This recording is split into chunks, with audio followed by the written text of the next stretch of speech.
Today we're going to talk about insulin resistance. Remember, insulin is needed to channel the glucose into all the cells of the body, inside of the cells, for the cells to do their function. So when we eat carbohydrates, our diet is high in carbohydrates, we are glucose dependent, and glucose is our source of energy. To do so, we need insulin to get that glucose inside every and each cell in the body to do its function. However, when we eat too much carbohydrates, and I refer back to the 5 grams of maximum of the 5 liters of the blood in the previous video.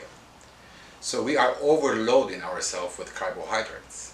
When we have too much carbohydrates in the body starts developing something called insulin resistance.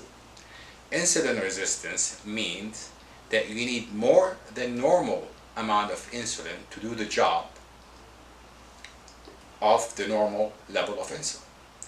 Let me reiterate and explain that. So let's say a normal individual has that much sugar in the body.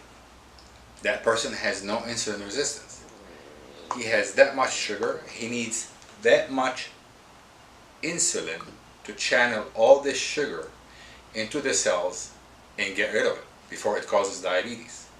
A person with insulin resistance will need, let's keep this here, will need that much insulin to channel this sugar. The same amount of sugar that a normal insulin in a normal person gets rid of this, a person with insulin resistance needs that much. Now this is too much insulin. What does insulin do? Promotes fat storage, causes diseases such as obesity, cancer, heart disease, Alzheimer's, stroke, diabetes. Okay? So to know whether you have insulin resistance or you don't, there's a simple test that you can do at any clinic. It's very cheap. Get a total cholesterol panel on a fasting level, and you take your triglycerides level and you divide it by your HDL level. If this is less than 3, then you don't have insulin resistance. If this is close to 5, then it's questionable, suggestive of insulin resistance. But if it's above or equal to 8, you have insulin resistance.